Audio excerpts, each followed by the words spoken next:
que je fais que des photos de guerre. En mode fight ou en mode classe? Celle-là était pas mal déjà. Je pense que c'est bon. Et peut-être une comme ça. Merci à vous. Merci beaucoup. Je les transfère de toute façon. Merci.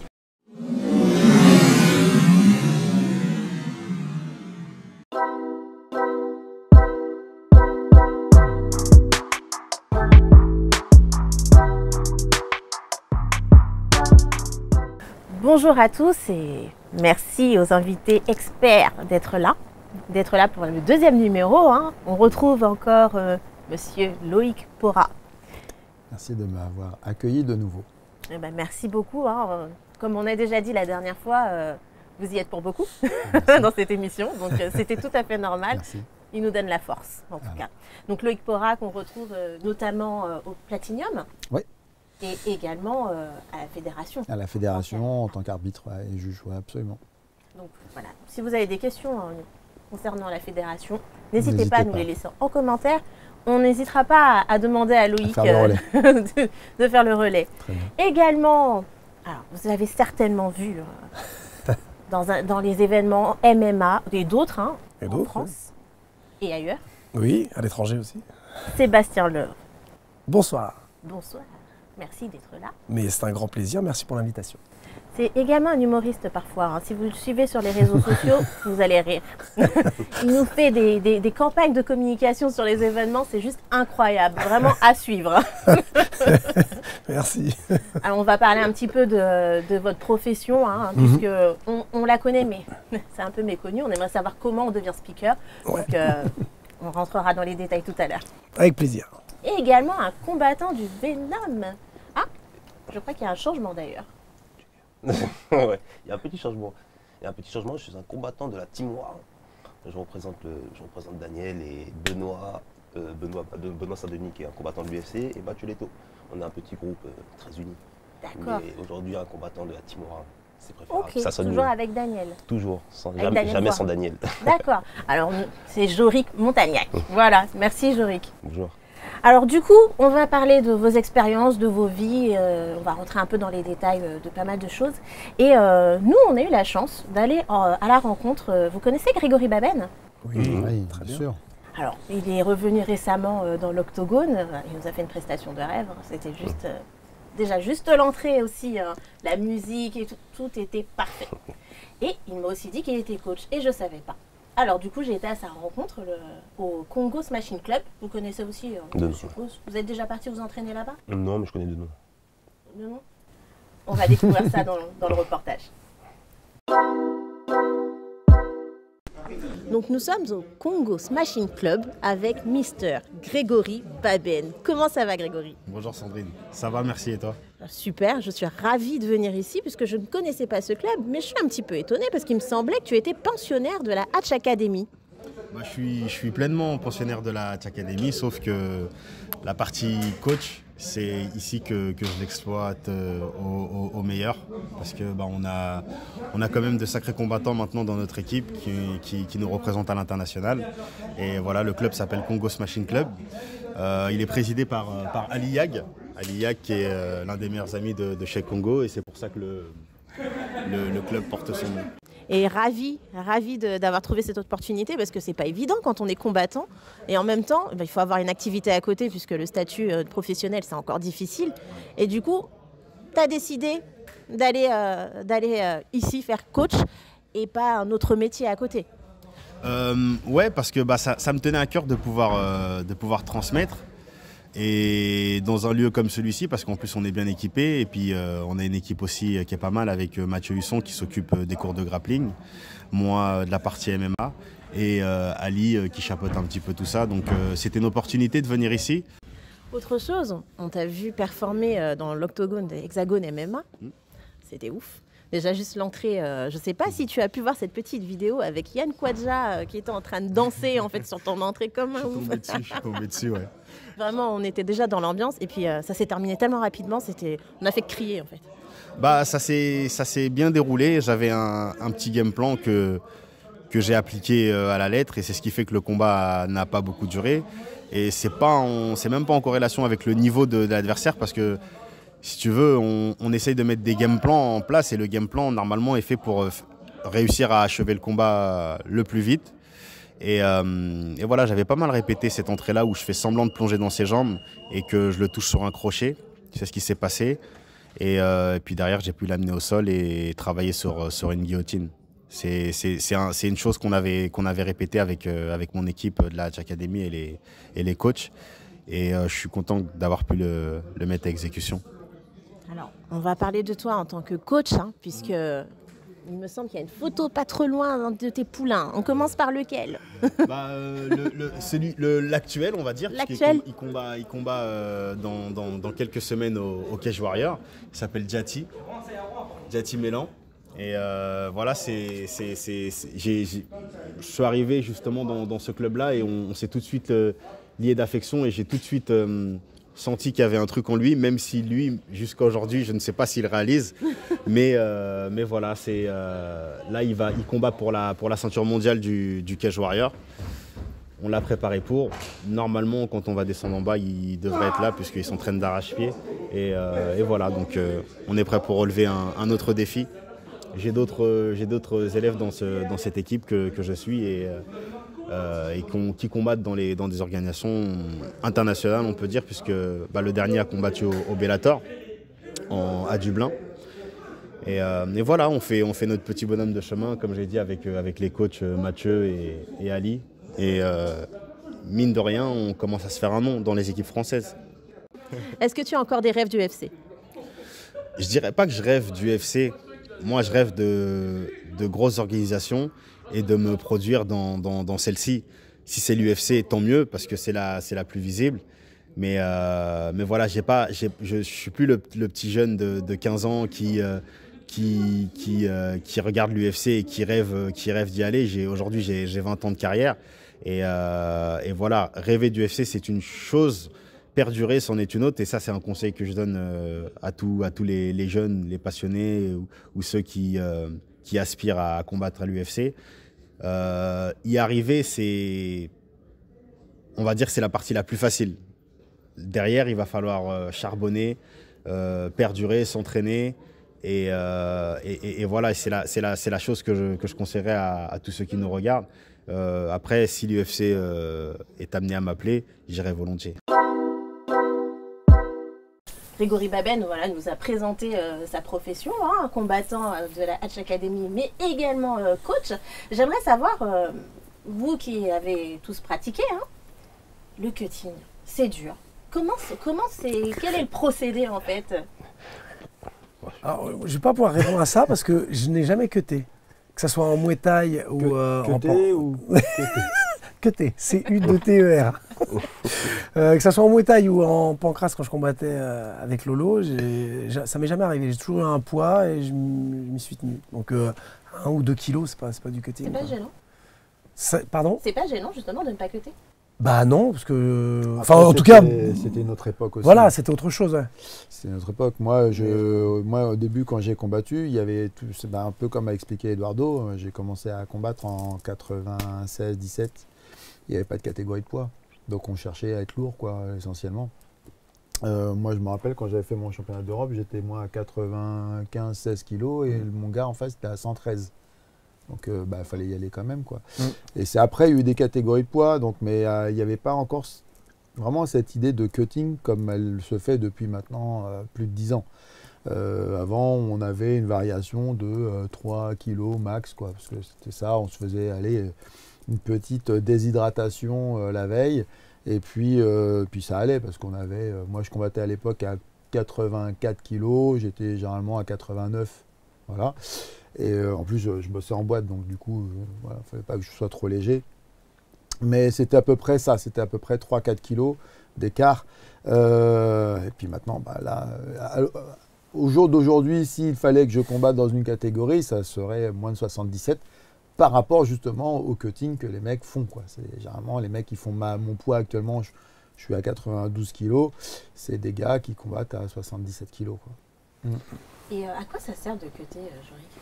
À quoi ça sert? Le cutting, on le voit surtout dans les sports de préhension, parce qu'on sait très bien qu'il y a un rapport direct entre le poids et la force, même si sur deux personnes non entraînées, ça peut ne pas se sentir, mais sur 2 personnes entraînées, une variation de poids, on le sent vraiment. Donc ça sert à être un petit peu plus à l'aise sur l'aspect force lors des moments de lutte et d'accroche. D'accord. Et ça me fait penser, on avait du coup un combat, je ne sais pas si vous l'avez suivi, au Combatté Global, avec donc une combattante transgenre et Alana McLaughlin. Voilà, et qui du coup a conservé sa puissance, sa force, c'est ça? Par rapport à ce que vous venez de dire, du coup, je pense que c'est pas que le cutting, mais je pense que c'est un autre c'est encore un autre dérivé. C'est un autre truc. Après, pour revenir un petit peu à ta question, pour tous les combattants au jour d'aujourd'hui, bah, j'aurais qu'il pourra le confirmer. Il y a 2 guerres dans le combat. La première guerre, c'est le poids. Parce qu'un cutting, c'est dur. C'est pas... c'est de perdre peut-être en une semaine 7, 8 kilos, parfois 10, et puis dans les dernières 24 heures, c'est perdre les 2, 3, parfois 4 kilos qui restent. Et c'est ces 3, 4 kilos-là qui sont le plus durs.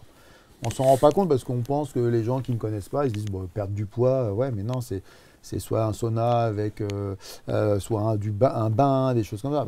Une manière un petit peu, on va dire, soft de le faire. Après, il y a une méthode un peu plus hardcore où là, c'est prise de produits à base de diurétiques, etc. pour perdre un maximum d'eau. Ensuite, il faut recharger de l'eau.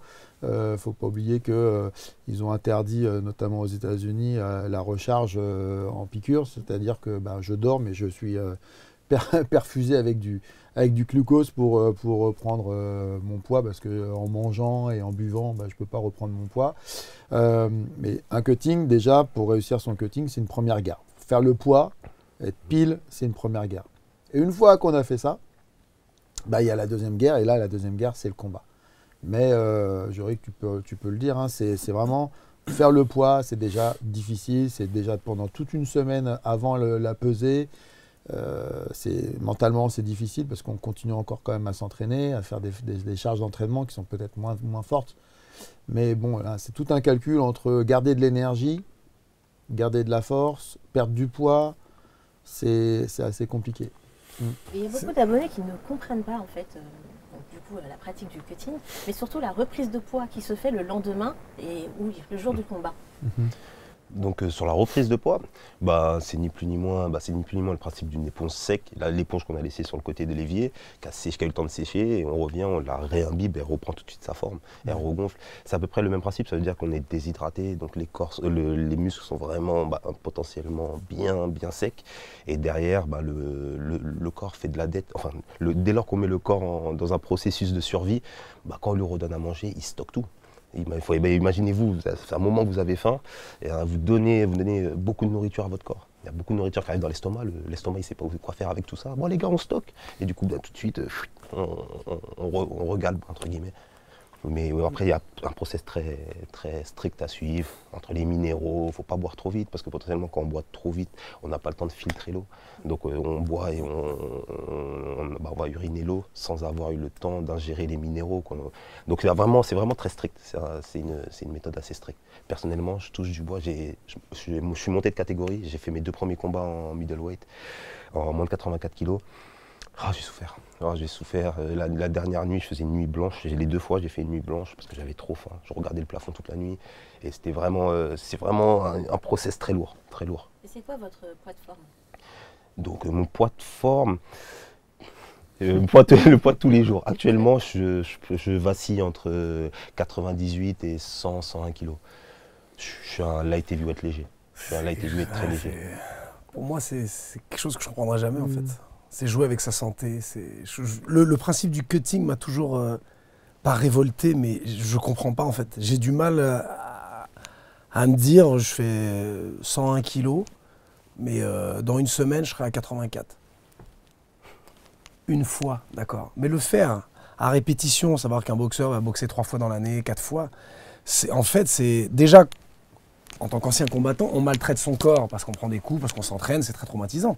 Mais là, en plus de traumatiser l'intérieur de notre corps, c'est quelque chose que je n'ai jamais compris. Jamais.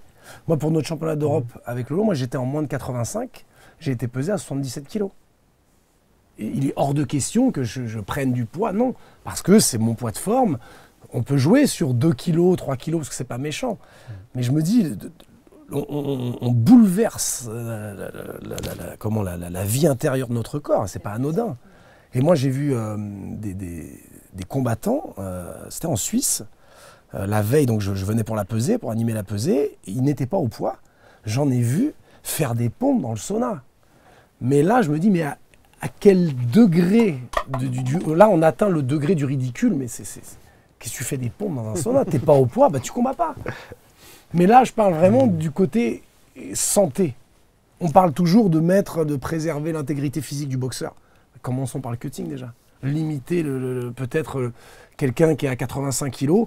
Bah allez, on va faire une tolérance de 5 kilos. Mais si t'es en 85, tu vas pas combattre chez les moins de 72. Il y a des pistes de réflexion actuellement qui sont à l'étude aux États-Unis, en Suède, etc. sur une pesée, voilà, la veille, et après avoir un pourcentage de ne pas excéder sur la reprise, sur ce qu'on appelle le rebond. Actuellement, il y a un chiffre qui commence un peu à circuler, ça serait autour de 6%. Donc tu ne dois pas excéder 6% du poids au rebond à la pesée d'avant-match. Si je me trompe pas, au-dessus de 12, c'est mortel, c'est ça? Alors là, je ne peux pas te dire, mais il y a des choses... À partir de 10%, ça devient dangereux, il y a une perte des performances. Et du coup, le problème est sur la gestion du temps et de la logistique. S'il fallait repeser tous les athlètes le lendemain, etc. Donc c'est le problème qui arrive, c'est cette logistique à gérer. Après, il y a un système aussi qui est intéressant au niveau en boxe anglaise où lorsqu'on signe un combat, on est pesé à la signature du combat et on signe un combat à tel poids et tous les mois on est pesé et on doit avoir une variation de X% qui est très fin pour déjà voir que le gars perd son poids éventuellement tranquillement sans forcer la machine pour arriver à un poids qui est correct. Parce qu'entre le poids de la signature du combat et le poids de la date du combat, il y a une variation qui est très faible. Et donc, du coup, on sécurise un maximum. Voilà. Était aussi entendu de rajouter des catégories à l'UFC. Mais le problème, c'est qu'on va rajouter des catégories et le problème va être le même puisque les gars vont se dire, bon, avant, c'était plus dur d'être à 77. Donc, maintenant, je vais être à 80 kg, mais ça ne m'empêche pas d'être à 100 kg derrière. Donc voilà, il y a des pistes de travail encore pour gérer un maximum, parce qu'il y a encore eu certaines personnes qui ont été mis mal en point. On avait vu une vidéo dernièrement avec une combattante à l'UFC qui s'est évanouie 2 fois de suite pour la pesée, donc ça c'est dangereux, quoi. Effectivement, et puis même ici, nos combattants, j'en ai croisé pas mal qui me disent, parfois ils ont accepté des combats. Voilà, ils avaient envie de combattre, malheureusement, ils ont accepté une catégorie qui ne leur correspondait pas.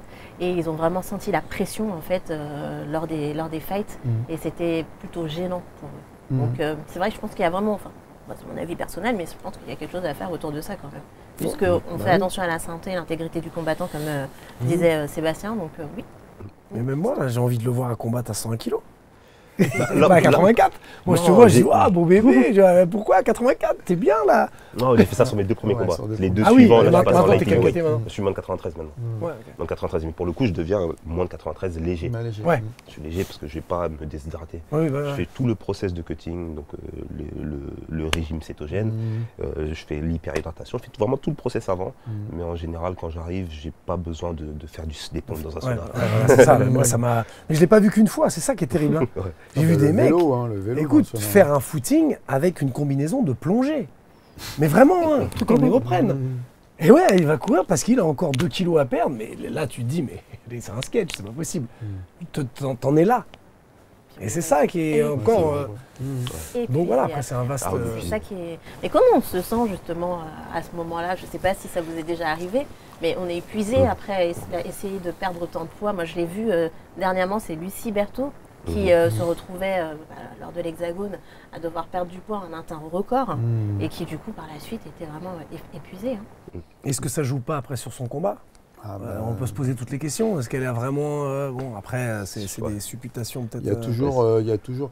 Après, ce qu'il faut voir aussi, c'est que c'est au niveau du cerveau. On fragilise énormément les organes qui sont principaux, donc les reins, le foie et le cerveau. et on le fragilise le cerveau. Donc malgré tout, à force de jouer sur ça, d'enlever de l'eau dans le corps, on abîme énormément son cerveau et on le fragilise. Donc au niveau de la résistance, des fois des chocs au visage, des fois on arrive à avoir des cas de figure où la personne n'a pas pris forcément un coup dur, mais elle est tout de suite KO. Et ça, c'est le cutting, il joue beaucoup. Et après, ce que j'explique aussi à mes élèves, si tu touches le bouton magique au menton, que tu fasses 100 kg, 120 kg, 80 kg, et que tu as cuté, pas cuté, tu tomberas pareil. C'est ça. Donc c'est même pareil, c'est au même style, comme dit aussi Seb, sur la prise d'hormones de croissance, la prise de stéroïdes, etc. Tu as des gens, ils rentrent dans un process à vouloir prendre ce genre de produits, et après, ils sont tellement... ils ont une performance qui est tellement haute par rapport à ça qu'ils en sont accros. Et quand ils n'ont plus ça, ils se sentent moins forts, ils sont machin, donc ils sont en déprime. Donc du coup, ils reprennent.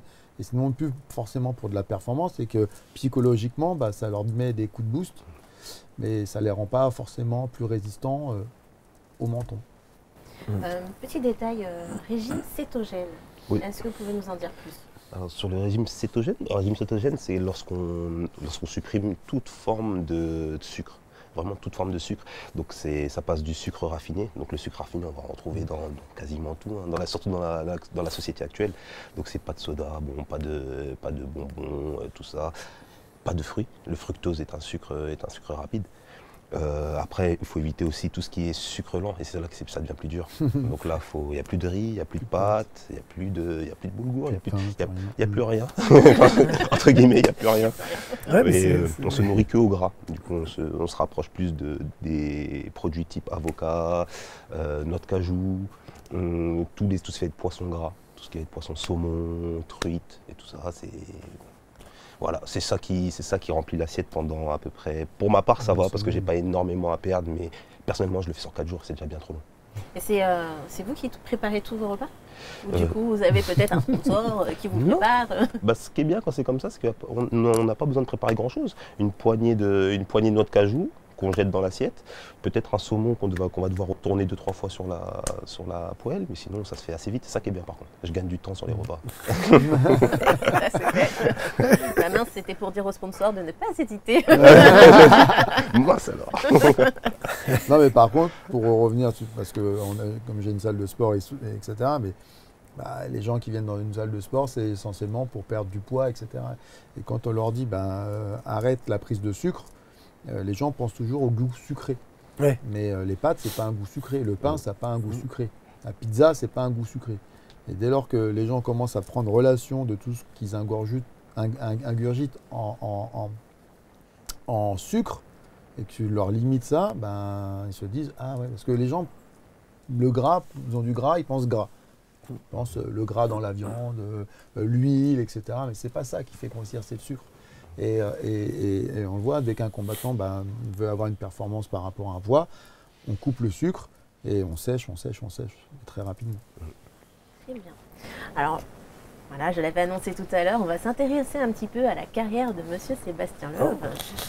Et afin de savoir comment est-ce qu'il est devenu speaker pour tous ces événements. Alors, je suis devenu speaker grâce à Lolo, qui organisait un événement en 2003 à Bonneuil.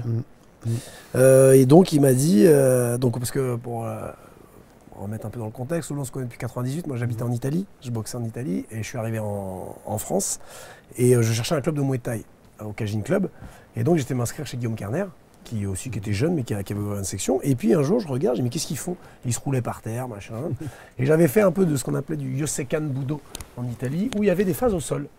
Et l'entraîneur nous entraînait, donc je trouvais ça sympa. Après, j'avais entendu parler des UFC. Et puis, on s'est lié d'amitié avec Lolo. Il m'a fait goûter au pancrace. Et donc, voilà, c'est comme ça après qu'on a on a combattu en pancrace. Bref, et un jour, il me dit, Seb, toi qui as été géo au Club Med, tu sais tenir un micro, j'ai besoin d'un mec qui présente les boxeurs dans le coin, est-ce que tu veux bien le faire ?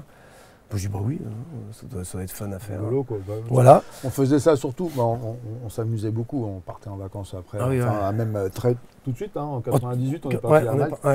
parti en vacances et tout. C'était vraiment sur le côté du délire, quoi. Voilà, parce qu'on déconnait tout le temps ensemble et c'était dire, ouais, on raconte des conneries, vas-y, amuse-toi, moi je m'en fous, vas-y, lâche-toi et tout. Et du coup, il a pris le micro et puis. Et puis ouais, après ça, je me suis amusé. Donc du coup, à partir du moment quand je fais quelque chose et je m'amuse, et bah voilà, tu prends plaisir et puis tu as envie de continuer.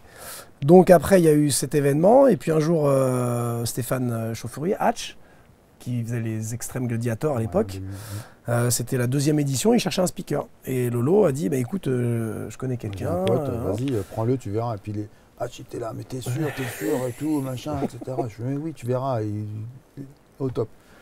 Il l'a fait. Et puis je l'ai fait, et puis ça s'est bien passé. Je faisais en plus des entrées un peu déguisées, avec des scénarios, des machins. Et puis du coup, d'un gala à un autre, il y a un producteur, j'allais dire, un organisateur qui vient me voir, dit je fais un gala de ça, est-ce que tu peux présenter? Et voilà, puis de fil en aiguille, c'est comme ça que ça a pris de l'ampleur, parce que maintenant c'est aussi à l'étranger. Et puis c'est tous les week-ends, quoi. Et puis Bercy, le Festival des Arts Martiaux. C'était après, ce Festival des Arts Martiaux, c'était en 2013, où Ghislaine Barissa, la patronne de Karaté Bushido, est venue me voir. C'était la remise des MMA Awards au Théâtre du Gymnase. Et je présentais avec Linda Hardy et Vincent Parisi. Et elle vient me voir à la fin, elle me dit, comme ça, elle me fait « Bonjour Sébastien, voilà, prépare-toi parce que je te veux pour le Festival des Arts Martiaux. » Et là, pour moi, Bercy, des paillettes dans les yeux. Je dis « Ouais, mais là... » Et puis voilà. Donc ça a continué à prendre de l'ampleur. Et puis il y a plein de portes en fait qui s'ouvrent, c'est comme tout. Après c'est comme ça qu'est arrivé quand j'ai travaillé sur RTL 9 pour présenter le UFC après le Bellator. C'est comme ça que j'ai fait aussi j'ai travaillé sur Énergie 12 pour la Maison du Bluff en tant que coach sportif. Mais c'était grâce à des speaks parce que le producteur m'avait vu dans un gala. Et puis voilà. Et maintenant c'est tout. J'ai pas un week-end de libre. Et c'est bien parce qu'en fait, on me dit « Ah, t'as pas de chance, tu bosses le week-end. » Non, je m'amuse le week-end. J'ai hâte. Là, samedi, il y a le Queen Gloves à Japy. C'est un gala de Muay Thai uniquement féminin. En plus, féminin, quoi. Parce que même dans les gradins, il n'y a que des nains. J'adore ces vêtements. C'est des round boys alors, il n'y a pas de round boy. Il n'y a ni ringer ni round boy. Mais du coup, voilà, c'est comme ça que j'ai commencé. Et puis après, j'ai créé ma boîte, tout simplement, parce que je voyais que, voilà, c'est bien beau d'être payé un petit peu des fois. Bon, tiens, je te donne ça, l'argent de la buvette. Sauf que, voilà, il y a un moment, il faut en vivre. Donc, j'ai créé ma structure, structure événementielle. Et puis maintenant, voilà, c'est parti. Et c'est cool parce que je vois tous ceux qui sont de notre génération avec Lolo. Nous, on a 48 balais tous les deux, donc on a commencé. Moi, il a fallu que j'arrête de combattre à cause d'une grave blessure. Mais après, tous les jeunes qu'on voit maintenant, ils sont coachs ou organisateurs. Et puis, l'avantage d'être speaker, c'est que je vois aussi la jeune génération qui arrive. Et là, comme on disait tout à l'heure, on s'est vu où?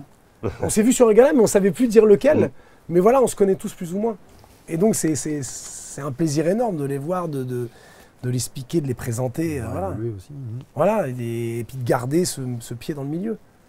Mais lorsque vous étiez jeune, vous pensiez faire quel métier? Alors, oui, parce que du coup... Ouais, non mais c'est vrai. Alors moi, je voulais être cuisinier.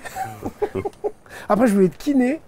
Après, bon, j'ai vite compris que c'était pas pour moi. Donc, très tôt, je suis parti au Club Méditerranée. Enfin, dans d'autres villages. Et après, j'ai fait le Club Méditerranée pendant plus de 6 ans. J'ai habité en Italie, donc c'est là où j'ai boxé. Parce que c'est beaucoup plus simple de boxer en Italie qu'en France. Et puis, paradoxalement, c'était une époque où il y avait énormément de combats et on avait des petites bourses. Alors qu'en France, jusqu'en classe A-Pro, il y a 0. On boxe pour que dalle. Alors qu'en Italie, ce n'était pas le cas. Par contre, le niveau est plus faible. Faut dire ce qu'il y a. Le niveau est plus faible en Italie qu'en France. Il y a un vivier de combattants plus important. Mais j'ai pu combattre dans différentes capitales européennes, en Hollande. Et puis après, je rencontre Lolo. Et puis là, c'est... Mais à la base, une fois que j'ai fait le Club Med, je voulais rester dans ce milieu-là. L'animation, l'événementiel. J'ai eu une librairie pendant 14 ans. J'avais une librairie, j'ai tenu 14 ans, mais je spiquais à côté. Hein. Puisque tous les... Voilà, je fermais le magasin, tac, j'allais spiquer. Mais donc là, d'avoir créé ma structure d'événementiel, c'est vraiment... Je me sens dans mon élément. Jusqu'au jour où je dirais, je m'amuse plus, et là, j'arrêterai. J'arrêterai parce que j'ai sans outrecuidance, hein, sans me prendre pour quelqu'un que je ne suis pas, mais il m'est arrivé de voir des galas avec des speakers. J'ai dit, mais il y a un moment, il faut arrêter, quoi. Enfin, je me vois pas à 75 balais dans le coin rouge. Stop. Il y a un moment, place aux autres, quoi. Place aux autres. Mais Bruce Buffer. Non, Bruce Buffer est c'est l'exception. Bruce Buffer, et je dirais même frère, Michael Buffer. Michael Buffer, Oui, encore. c'est une exception. Mais il y en a un, et il n'y a que lui. Bruce Buffer, je ne sais pas quel âge il a d'ailleurs. C'est pareil, ça fait partie de ces gars où on sent qu'il prend du plaisir. J'ai vu certains speakers, ça les fait chier de speaker. Ils viennent juste là, on ne sait pas pourquoi en fait. Et ça, c'est voilà. Moi, je m'amuse. Et le jour où j'entendrai des réflexions, c'est pas un peu fatigué.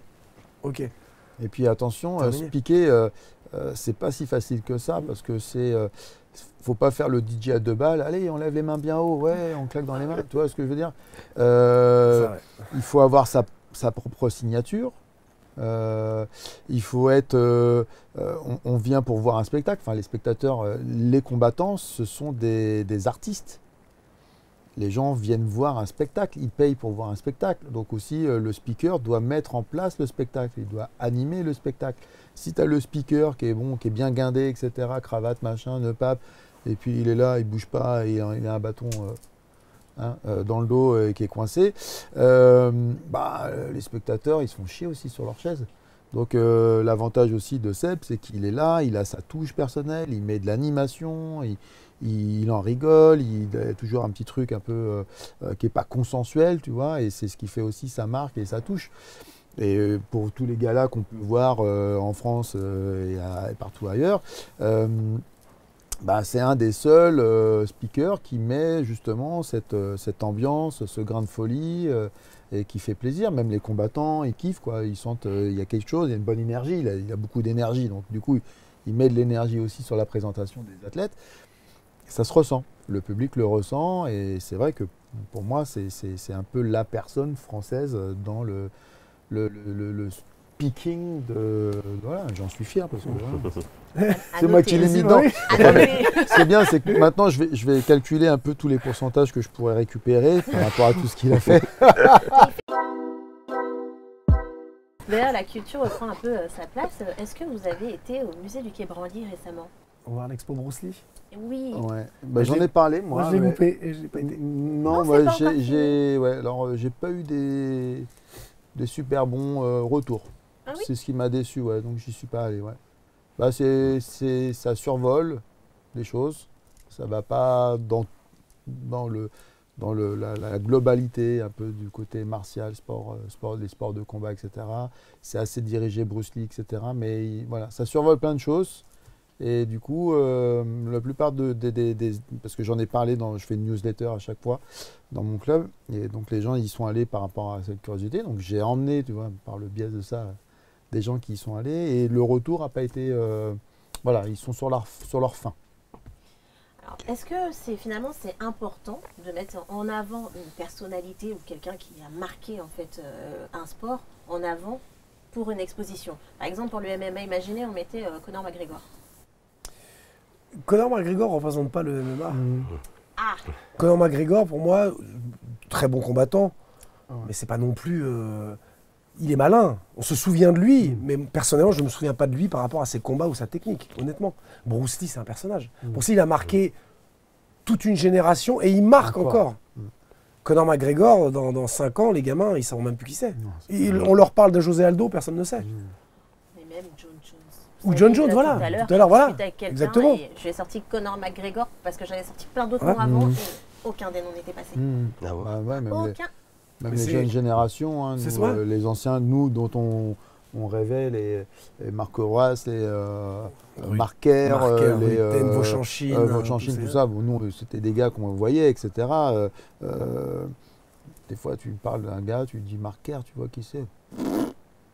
Et tu vois Igor Vauchanchine, tu vois qui c'est. Le Pride, tu sais ce que c'est. C'est un peu normal, c'est chaque époque, chaque génération. C'est un personnage là qui a marqué parce que je sais toujours pas pourquoi il a marqué le MMA, Conor McGregor. Alors oui, il gagne contre José Aldo, d'accord. Après, il fait son combat contre Mayweather qui est une farce. Voilà, bon, d'accord. Bruce Lee, on parle de Bruce Lee. Mais même quelqu'un de 15 ans, il sait qui est Bruce Lee. Tout le monde sait qui c'est. Et moi je suis une génération Bruce Lee dans le sens où oui, c'est Bruce Lee qui m'a fait vouloir faire des sports de combat. Et Et dans plein de champions, jeunes ou moins jeunes, c'est aussi Bruce Lee qui a donné envie de faire des sports de combat. Moi, c'est Chuck Norris. Voilà. Pour info. Revenons sur les championnats de France de MMA amateurs seniors qui auront lieu les 18 et 19 décembre. Absolument, en région parisienne, de côté de d'Evry. Donc retenez bien cette date, 18-19 décembre. Il y aura 2 cages de combat. Toutes les catégories représentées sur les moins de 21 ans et plus de 21 ans amateurs. Et avant de mettre en place ce championnat de France, parce que c'est une grande fierté, on va avoir des premiers championnats de France, des vrais championnats de France, et pas un championnat mytho, un vrai championnat de France de MMA amateur. Et il a fallu aussi faire des filtres en amont pour pouvoir superviser la qualité technique des amateurs. Les fameux passages de grade dont on parlait. Les fameux passages de grade sont un élément filtrant pour pouvoir justement donner l'aval, à savoir telle ou telle personne peut y participer ou non. Donc on a déterminé qu'il fallait un grade minimum, donc le grade vert, pour pouvoir combattre en amateur. Et c'est un grade charnière qui permet de sécuriser sur différentes phases de combat les techniques qui sont hyper importantes sur le MMA et donc qui vont sécuriser la pratique en compétition. Donc on a... Donc excusez-moi, ce sont ceux qui ont passé ce passage de grade qui vont pouvoir en concourir au championnat, c'est bien ça? Ils vont pouvoir concourir au championnat. Alors ce qui est intéressant, c'est que la fédération, on fait du mieux qu'on peut. On est assez décrié, donc du coup on essaye de prendre en compte tout ce qu'on nous dit. Et bien, quand on a commencé à vouloir faire des grades, oh là là, qu'est-ce que c'est? Mais moi, j'ai pas besoin de faire mes grades et tout ça, etc. Mes gars, ils peuvent combattre. Ok, très bien. Il y a des clubs qui sont très connus et qu'on peut prendre conscience qu'ils ont un niveau correct, mais il n'y a pas que les gros clubs. Il y a des clubs dans des petites villes, etc. Et ces gens-là, quel rapport ils ont avec leur niveau, quoi? Ils s'estiment peut-être très bons, peut-être qu'ils le sont, peut-être qu'ils ne le sont pas. Donc il faut uniformiser et pouvoir se rendre compte du niveau de chacun. Donc on était assez décriés et au final, il y a encore des passages de grade qui sont à venir là. On a fait, je crois que là c'est les derniers ou avant-derniers qui vont avoir lieu à, je crois que ce week-end, ils vont en avoir en Puy-en-Velay, donc dans le centre, région centre, et en Bretagne du côté de Nantes. Ouais, voilà. Et plus les gens vont se faire aussi connaître pour vouloir passer des grades, plus on va pouvoir ouvrir des sessions pour passer des grades. Mais quoi qu'il en soit, au jour d'aujourd'hui, on doit être à peu près à entre 500 et 600 personnes qui ont passé des grades pour combattre en amateur. Depuis octobre? Depuis octobre. Ouais. Voilà, on fait des sessions, de 50 à 60 personnes et c'est super bien fait parce que les gens sont convoqués à une heure précise. Vous êtes convoqué à 10h, vous passez à 10h. On garantit ça. Ça dure 20 minutes. À 10h30, vous avez terminé, vous rentrez chez vous. Ça ne prend pas toute la journée. Et donc, du coup, c'est hyper intéressant parce qu'on leur demande des phases techniques. Et on a eu aussi des surprises où des gens voulaient... je dis, c'est des gens qu'on sauve quelque part d'une boucherie parce qu'ils s'estiment vouloir combattre. Et quand on demande des techniques minimum qui garantissent leur sécurité, ils ne savent pas les faire. Donc ils ne peuvent pas avoir le grade vert et on en a sauvé quand même. Sur chaque session, on a à peu près, sur 50 personnes, on a à peu près 4-5 personnes qui ne passent pas le grade minimum. Ouais, quand même. Et comment en fait va s'effectuer la sélection pour les championnats de France? Est-ce que c'est déjà établi? C'est en train d'être établi, mais en gros, la piste, elle est assez classique. On va dire que le champion de France et éventuellement le vice-champion de France participeront sur des sessions de regroupement. Et tout le monde ne pourra pas forcément partir sur les championnats du monde. C'est pas parce qu'on va garantir il y aura un champion de France qu'il aura obligatoirement la place pour partir à l'étranger. Pourquoi? Parce que certaines catégories seront peut-être moins fournies dans le championnat de France, où ils seront, imagine, 2 combattants. On ne va pas pouvoir juger de la qualité technique sur un combat fait pour faire une finale. Suite à ça, les regroupements vont donner à peu près le niveau. Et surtout, le niveau à l'international, et notamment au championnat du monde, est très, très élevés. Je compare actuellement, il y a des combats professionnels dans les galas qui sont faits actuellement avec des gens ils combattent en professionnel, mais ils ont une victoire, 0 défaite, ils ont 2 combats, etc. Mais vu moi ce que je vois en tant qu'arbitre, leur niveau technique, ils ne passeraient pas un tour en amateur au championnat du monde. C'est sûr et certain. D'ailleurs, Jorik, vous êtes passé par une session d'amateur ou pas du tout? Non, du tout. Je me suis lancé directement dans le grand bain. Il y a 2 ans, c'est bien ça? C'est il y a 2 ans. Ouais. Après son cutting. Mais du coup, j'ai pas fait de circuit amateur pour la simple et bonne raison que j'ai participé aux sélections à l'époque, aux sélections Venom, qui garantissaient en fait un package pour commencer directement sa carrière pro. Donc je suis arrivé là-bas, j'avais faim. J'avais faim et j'avais envie de combattre, du coup j'y suis allé, mais j'avais quand même un bon gros background de Sanda. Ce qui m'a quand même, j'ai fait les championnats du monde en Sanda, où pareil, où il y a un niveau qui est assez élevé en striking. Du coup, je suis quand même arrivé avec un bagage solide en pied-point. Donc je suis allé avec quand même cette crainte, enfin avec moins de crainte. J'avais pas trop cette peur du chaos, même si on n'est jamais à l'abri du chaos, mais là on sait plus, je sais comment l'apprivoiser plus ou moins entre guillemets. Et comment vous avez vécu en fait la légalisation du MMA? Parce que du coup vous êtes tout jeune en fait dans cette discipline. Ouais, je suis un bébé dans le milieu du MMA. En fait la légalisation, je peux pas dire que j'ai vécu la légalisation vu que j'ai pas vécu la pré-légalisation. L'interdiction. L'interdiction, voilà. J'ai pas vécu vraiment, j'ai pas vécu l'interdiction. Donc à partir de là, je pense que je suis arrivé dans le bon coche et en tout cas voilà, c'est tout neuf et ce qui est bien c'est que dès que quelque chose est neuf comme un enfant, un jouet est neuf, toute l'attention est dessus et je pense que c'est le bon moment pour se lancer. Et en plus vous avez un sparring enfin pas qu'un seul d'ailleurs, plusieurs sparring partners qui ont de grands noms, dont on entend énormément parler, dont Benoît Saint-Denis. Combattant à l'UFC, je passe le bonjour à Benoît, Benoît Saint-Denis, Mathieu Leto, à Lionel, à toute la team Warin. On fait du bon travail, que ce soit sur les phases. Ce qui est bien, c'est que comme je l'avais déjà dit sur la précédente interview, tout le monde est très impliqué déjà, donc ça c'est bien. Et en plus, tout le monde a un peu sa spécificité. Du coup, on est vraiment très complémentaires. Les résultats le prouvent, on fait du bon travail. Et avec un super coach aussi. Avec un super coach, un grand big up à Daniel. Et d'ailleurs, je vais en profiter pour revenir sur l'actualité, le fameux combat de Benoît Saint-Denis, à savoir si vous l'avez suivi, est-ce que vous en avez pensé?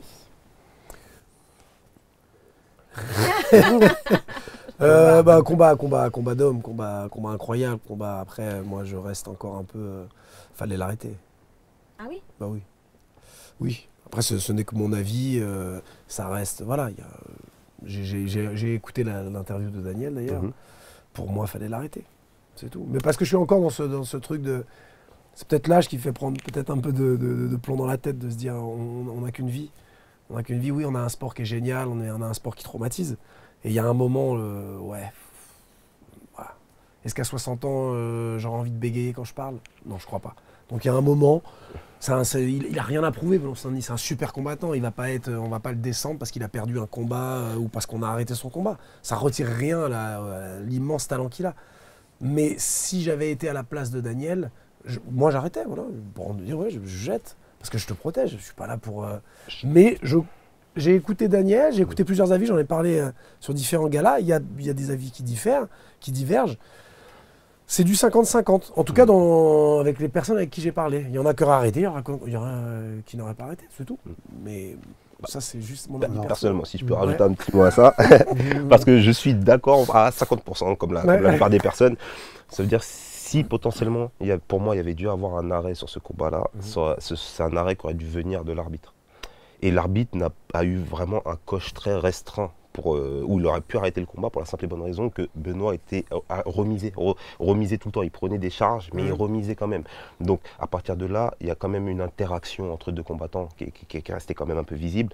Et pour moi, le coche pour arrêter ce combat-là a été très très serré. Venant de Daniel, quand on vit le truc de l'intérieur et qu'on connaît Benoît et qu'on sait quel homme est Benoît et on sait tous les sacrifices et depuis le temps qu'il parle de l'UFC, personne n'aurait pu arrêter cette âme de guerrier qu'a en lui, avec toute la conviction qu'il avait, hormis l'arbitre selon moi. Parce que faut voir ça de l'intérieur et je pense que c'est bête, hein, mais ça peut être des fois des petits choix comme ça qui, pour certains, paraissent stratégiques, mais qui, pour d'autres, peuvent blesser l'âme de guerrier du combattant. Et je pense que pour entretenir cette synergie que nous, on a dans la team, s'il fallait arrêter, s'il n'aurait pas fallu que ce soit Daniel qui arrête, ça aurait été vraiment l'arbitre. Et alors, je parle surtout... ça s'est vu plusieurs fois d'ailleurs, et c'est dramatique, des boxeurs qui ne sont pas arrêtés, parce que c'est un peu le même chez moi que Benoît Saint-Denis et Daniel. C'est plus en boxe anglaise, où on ne l'arrête pas parce qu'on sait que c'est un guerrier, et que oui, il remisait à chaque fois. Et puis il part dans les vestiaires, voilà, il y a une hémorragie interne, il tombe, et puis il est dans le coma. Et ça s'est vu plusieurs fois. Moi, c'est ça qui me... Je me dis toujours... On joue avec notre santé. Et le rôle premier de l'entraîneur, c'est d'être bienveillant et de dire ou t'as pas le niveau, t'y vas pas, ou alors je t'ai arrêté parce que ça sert à rien d'aller plus loin. Parce que tu prenais des coups, alors oui, tu remises. Mais les coups, j'ai vu le combat, j'ai regardé 2 fois, il a mangé. Ah oui, il a remisé, mais il a mangé. Et c'est ça, moi, je me dis, mais si là j'ai des petits Nakmoué qui vont bientôt mettre les gants l'année prochaine, je vais être un peu comme je me sens responsable. Même si c'est les guerriers incroyables, qui ont une âme terrible, ils sont prêts à aller au combat, j'aurai toujours ce truc de me dire, je suis responsable. Si t'arrive quelque chose, pas dans la cage, mais après quand tu rentres dans les vestiaires, que tu as des séquelles qui seront irréversibles, à qui est la faute? À l'arbitre ou à moi qui suis responsable de toi? Encore une fois, c'est un débat qui est très difficile parce que je ne connais pas personnellement Benoît Saint-Denis, uniquement par son côté guerrier. Le mec, c'est une machine. C'est une machine, bien évidemment. Mais il y en a eu quelques-unes de machines qu'on ne voit plus parce qu'ils ont des séquelles irréversibles. Où est la limite, justement? C'est ça, et c'est difficile. Ce qui est intéressant, voilà, moi c'est bien sûr, je suis entre les deux et j'ai les mêmes avis partagés, etc. La priorité vient de l'arbitre. L'arbitre, il doit faire un taf, il doit être là pour gérer les combattants, préserver l'intégrité physique des combattants. Il faut avoir de l'expérience, pour moi, hein, un bon arbitre doit avoir l'expérience du combat, quel qu'il soit, pour pouvoir aussi avoir cette sensation et ce feeling de dire attention, là, le combattant arrive à bout et c'est maintenant que je dois stopper. La fenêtre de tir, comme dit Jorik, elle est toujours très courte pour un arbitre. L'expérience de l'homme en tant que pratiquant d'arts martiaux et qui fait un bon arbitre, ça va être cette sensation qu'il va avoir.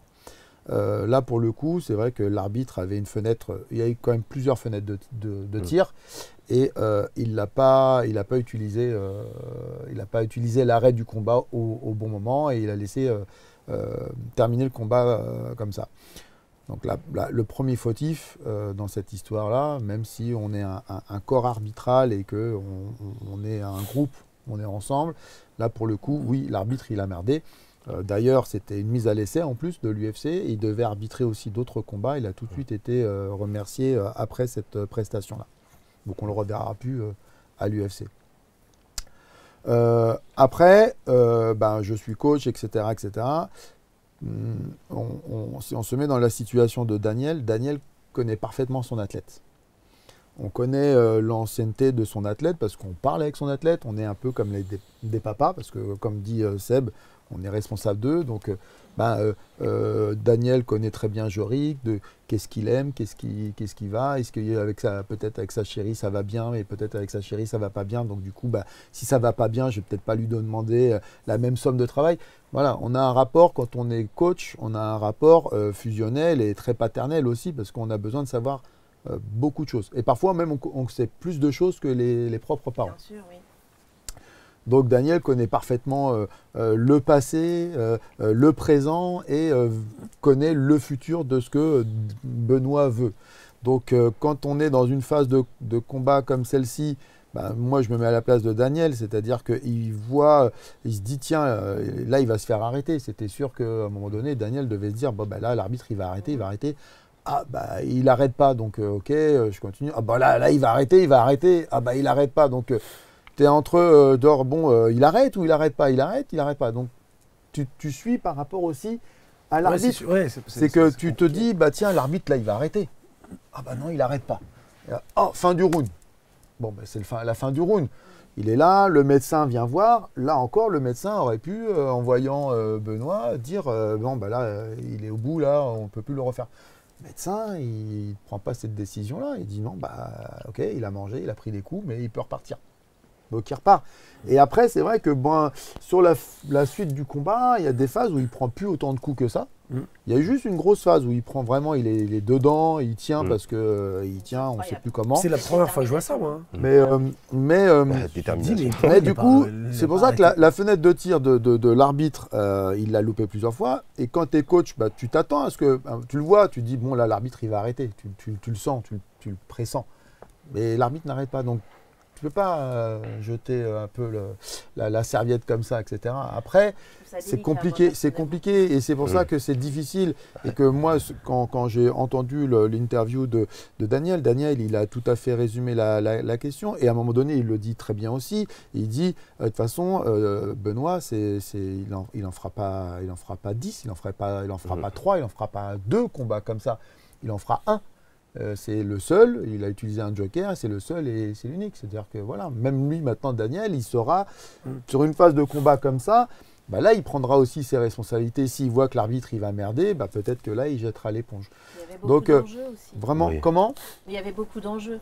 Oui, premier combat, c'est pas non plus la catégorie, c'est pas non plus la catégorie. C'est pas sa catégorie, mais après. Donc il y a plein de choses qui rentrent en compte. Et donc du coup, c'est vrai que. Il a attendu cet adversaire quelque part, parce que pendant des mois, il y a eu des combats qui étaient annoncés, annulés, parce qu'il ne trouvait pas d'adversaire. Ouais, bien sûr. Et surtout, il finissait ses combats rapidement aussi. Bah oui, c'est ça qu'il faut. Est-ce que ça n'a pas été un kiff aussi pour lui, même si derrière il a eu des séquelles, mais finalement le combattant, quelle est sa limite? Déjà, je tiens à préciser que j'étais avec Benoît hier. Benoît va très bien, on a repris l'entraînement. Benoît a fait un test, il a eu 0 commotion cérébrale. Il n'a pas eu, je tiens vraiment à mettre l'accent là-dessus, il n'a pas eu de commotion cérébrale. Donc, des séquelles, potentiellement, c'est peut-être de la chance, c'est peut-être la faute du hasard, mais le fait est qu'aujourd'hui, on ne peut pas parler de séquelles. Donc, si on ne parle pas de séquelles, on parle de grosse expérience. Et on parle vraiment de. Bah, là, il a pris un bagage et il est à l'entraînement déterminé. Il est revenu à l'entraînement déterminé. Et je vous assure que je suis impatient de voir Benoît en 70 kilos. Vraiment. Vraiment. Avec un bon cutting. Non, il y aura un cutting de 10 kilos à peu près. Ça va. Moi, personnellement, j'ai réalisé, quand j'ai regardé le fight, ça ne m'a pas choqué en fait. Le connaissant, le peu que je connais de Benoît, puisqu'on avait déjà échangé, j'ai pas été choquée, j'ai connu le combattant déterminé qu'il est. Et quand j'ai vu ensuite les remarques un peu de tout le monde, là, à ce moment-là, je me suis posé des questions. J'ai revu le combat, mais en fait, voilà, moi, je peux pas être objective là-dessus parce que moi, je suis dans le. Moi, j'étais vraiment dans une performance. Oui, la performance était belle. Elle est magnifique. Et ça, mais attention, j'ai vibré. Ça retire rien au. Parce que c'est. Oui, mais c'est sûr. Moi, c'est vraiment pas le Saint-Denis. Il n'y a aucun problème. Moi, c'est plus les coups qu'on prend. C'est irréversible. Oui, on va dire ce qu'on veut. Là, heureusement, je suis content il n'y a pas de séquelles, tant mieux. Mais à l'instant T, on ne sait pas. Donc la frontière entre je l'arrête ou je l'arrête pas, et c'est vrai que ta remarque, Lolo, elle est intéressante parce que se dire, et j'en ai discuté avec pas mal de monde, c'est tout le monde se dit, l'arbitre il va arrêter, l'arbitre il va arrêter. Et à partir du moment où je vois plein de gens se dire l'arbitre il va arrêter, c'est que mais pourquoi on ne l'arrête pas? Au lieu de se dire pourquoi il va l'arrêter, mais non, il ne l'arrête pas, arrêtons-le. Là, pour le coup, et tant mieux, ça prouve que ils ont bien fait de continuer parce que le combat était à son terme. Mais j'ai toujours ce truc de me dire, ouais, et s'il y avait eu, quel discours on aurait? Avec des si, bien évidemment. C'est vrai, quand tu dis, tu as vibré sur le combat, etc. Mais effectivement, si l'athlète avait eu des problèmes, on n'aurait pas vibré de la même façon. Mais le spectateur ne voit pas tout ça. Exactement. Sur ce combat-là, je crois qu'il a vu quand même. Il a vu, c'est un super combat engagé, un combat, c'est génial. En tout cas, quand même, bravo à Benoît et de toute façon, de soutien. Tout simplement. Ah oui, bien sûr. Tout simplement. Alors là, maintenant, nous sommes avec Eduardo, notre fameux historien. Très bien. On peut dire ça, Eduardo. Bah, du coup, en tout cas, vous le dites. Donc c'est bon, on peut le dire. Et aujourd'hui, j'aimerais qu'on puisse parler du premier UFC, de la création, des petites anecdotes, parce qu'on sait très bien que Eduardo nous fait des petites recherches hyper intéressantes, et également ce qui fait que les arts martiaux sont ce qu'ils sont aujourd'hui grâce à ce premier UFC. Ok, très bien. Donc l'UFC 1. Pour parler de l'UFC 1, qui a eu lieu donc le 12 novembre 1993, bah, pour la plupart des spectateurs, je pense que vous n'étiez pas nés. Mais bon voilà, il faut remonter un petit peu plus dans le passé. En fait, on va remonter à l'époque où Rorion Gracie est venu aux États-Unis. Ce qu'il faut savoir, c'est que la famille Gracie au Brésil et à Rio notamment, pour se faire connaître, allait défier d'autres clubs. On a déjà parlé la dernière fois dans la dernière émission. Et donc, ils avaient cette habitude-là d'aller défier les autres clubs pour montrer que bah, justement la supériorité du JJB, du jiu-jitsu brésilien, était vraiment palpable, tangible, en gagnant contre les autres sports de combat. Sauf qu'à un moment, Rorion est un peu visionnaire. Il s'est dit, j'ai beau développer ça à Rio, le problème c'est que bah, personne met le focus sur le Brésil. Il faut que j'aille aux États-Unis pour qu'aux États-Unis, je fasse découvrir aux Américains que c'est vraiment le jiu-jitsu, le sport numéro 1. Donc ils sont arrivés aux États-Unis, ils ont commencé à enseigner dans leur garage. Et petit à petit, comme eux ils étaient à Los Angeles, ils ont commencé à connaître un peu des personnes du milieu du spectacle, du cinéma. Notamment, bah, là c'est une vieille référence pour ceux qui ont regardé L'Arme Fatale 1. En fait, c'est Rorion et ses frères qui ont fait l'encadrement de tout ce qui était les sports de combat. C'est pour ça que si vous regardez L'Arme Fatale 1, vous allez voir que Mel Gibson, j'espère que vous avez la référence, Mel Gibson passe un triangle pour battre le méchant à la fin. Donc voilà, là on s'éloigne un petit peu du sujet, mais vous allez comprendre pourquoi est-ce que je vous parle de ça. Du coup, Rorion Gracie, pour faire parler de lui et toujours dans cet objectif de faire découvrir le JB, il a fait paraître dans un magazine aux États-Unis, Playboy pour ne pas le citer, un défi. Il a dit voilà, nous on est les plus forts des États-Unis, notre sport c'est le meilleur, donc n'importe quel combattant qui veut venir nous défier, on donne 100 000 $ si quelqu'un arrive à nous battre. Bon, c'était plus un coup de pub, et on se doute bien que par exemple Mike Tyson ou qui que ce soit qui était une star à l'époque n'allait pas venir les défier dans leur garage à Los Angeles, mais par contre ça a tapé dans l'œil de Art Davie. Art Davie, c'est un producteur qui cherchait justement à se lancer un petit peu dans le milieu du sport, etc. Il cherchait une idée et le sport de combat, ça lui parlait. Du coup, il a vu ça, il s'est renseigné auprès de Rorion, il dit mais c'est quoi cette histoire, etc. de jiu-jitsu brésilien, de la discipline la plus forte, etc. Il dit bah écoute, pour t'expliquer ce que c'est, je vais te montrer une vidéo qu'on a faite.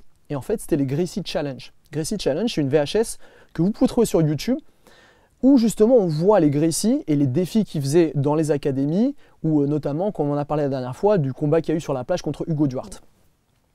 Et là, Art Davie a trouvé ça super, il s'est dit mais c'est fantastique, on peut vraiment faire un truc avec ce combat, essayer de faire, c'est les Gracie ce qu'ils faisaient, discipline contre discipline. Et là en fait, je vais essayer de vous raconter l'histoire en sachant que il y a la version brésilienne, qui justement dit bah, c'est nous qui avons tout fait, c'est les Gracie qui avons tout imaginé, et il y a la version américaine où les gars disent bah non, c'est nous en fait, on a pris l'idée de base mais on l'a développée. Donc moi je vais essayer de vous présenter ça de la manière la plus neutre possible. Après vous faites vos propres recherches et vous voyez ce qui vous semble être vrai ou pas. Le fait est que les combats interdisciplines existaient déjà au Brésil depuis des années.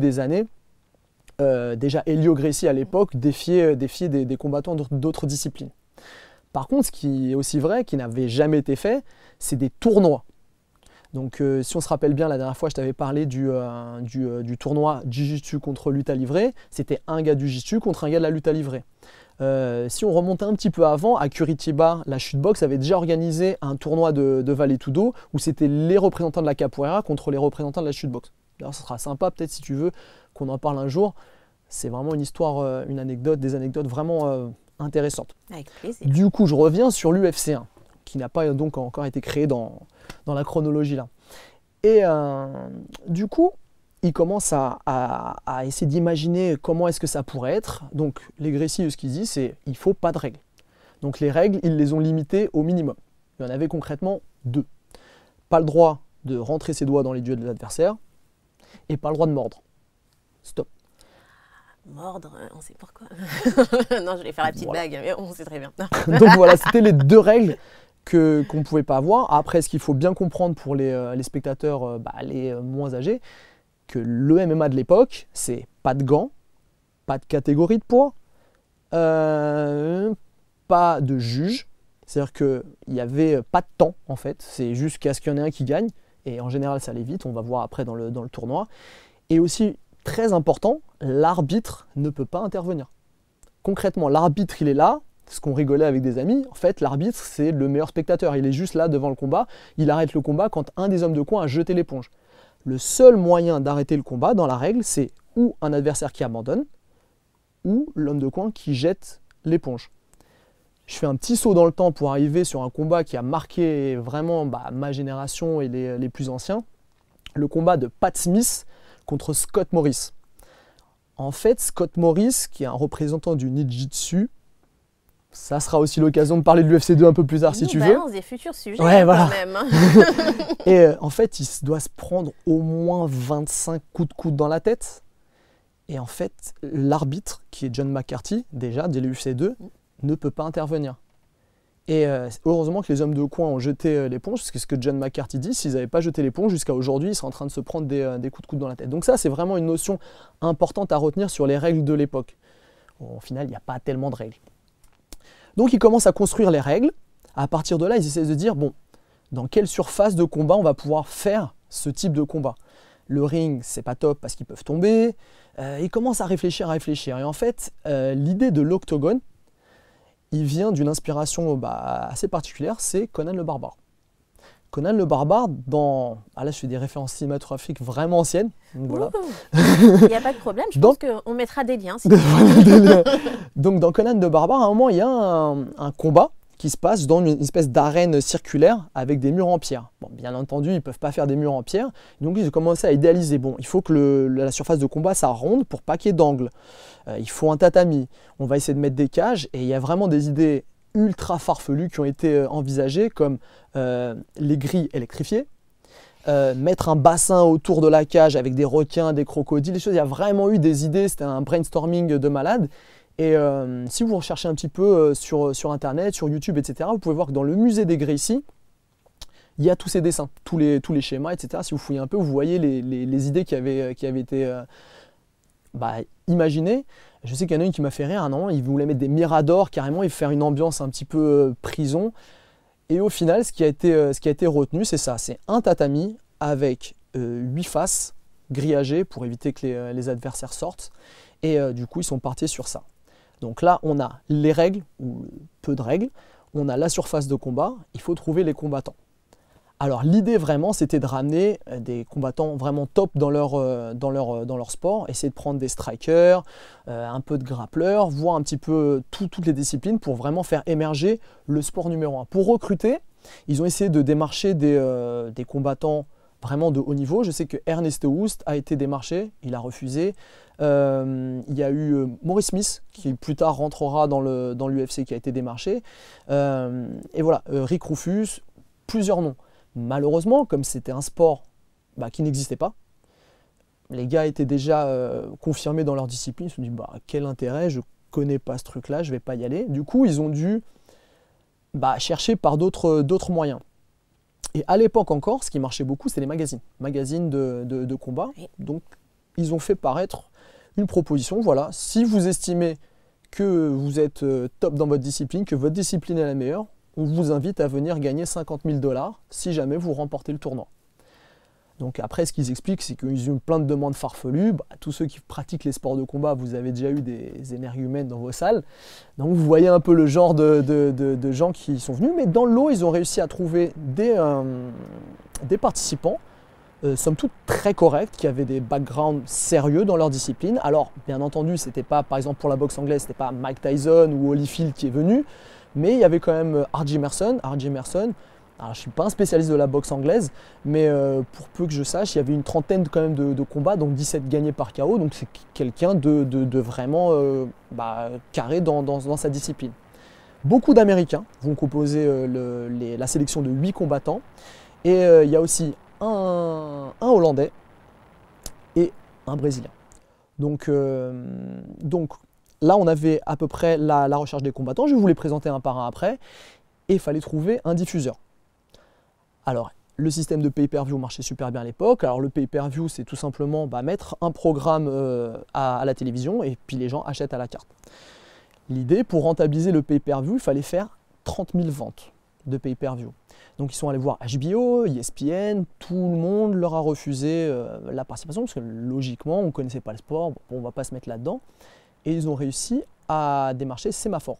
Semaphore, c'est SEG, donc c'est ceux qui s'occupaient de l'UFC au début, qui eux étaient plutôt axés sur les concerts de rock, etc. Ils se sont dit, ouais, non, on est bien intéressé par faire du sport, on avait pensé éventuellement faire du catch, mais là, c'est pas mal ce que vous nous présentez. Et eux, ils voyaient plus loin, ils se disent, bon, si le premier marche, on va pouvoir faire un UFC 2, UFC 3, etc., jusqu'à ce qu'on connaît aujourd'hui. Et ils ont fait bingo, on va bosser avec vous. Et donc voilà, on a tout qui est prêt, il y a juste le nom.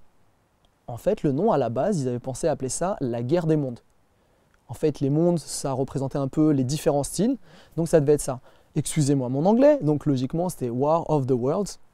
Donc voilà, tu reprendras si l'accent n'est pas correct. Et en fait, Semaphore, ils ont dit ah, non, le nom là, ça nous plaît pas trop, nous on verrait plus autre chose. Et ils sont arrivés sur Ultimate Fighting Championship. Et ils ont dit en fait, il n'y a rien qui va plus loin que l'Ultimate. Ultimate, c'est le dernier truc, donc on va garder ça. Et selon moi, ils ont quand même bien fait parce que ça a plus de gueule que World. D'accord. Donc voilà, on a notre nom, on a notre média, on a notre cage, on appelle les combattants. Et là, avant de commencer le combat, il y a la petite réunion, donc ils ont convoqué tout le monde. Et j'ai vu des interviews où Shamrock raconte, il a dit jusqu'au moment du premier combat, je ne croyais pas que c'était vrai. Enfin, j'ai vu l'annonce, alors quand j'ai dit j'ai vu, je me mets à la place de Shamrock. Voilà, Shamrock. Et du coup, il a dit ouais, non, c'est pas possible. Si on fait ça, on va tous être arrêtés. C'est impossible que ça soit vrai. Bon, j'y vais, mais bon. Et justement, au niveau des explications des règles ou justement des non-règles, ça chipotait un peu, c'était compliqué. Et Rorion explique ouais, là, j'étais en train d'expliquer les règles et je sentais qu'on n'avançait pas et tout. Et il a dit celui qui m'a sauvé le truc, c'est Teila Touli, donc le représentant du sumo, un gars qui venait d'Hawaï. À un moment, il a eu marre, il fait bon, écoutez, moi. Si vous me payez le cercueil, si jamais je meurs pour me renvoyer à Hawaï, c'est bon, je le fais.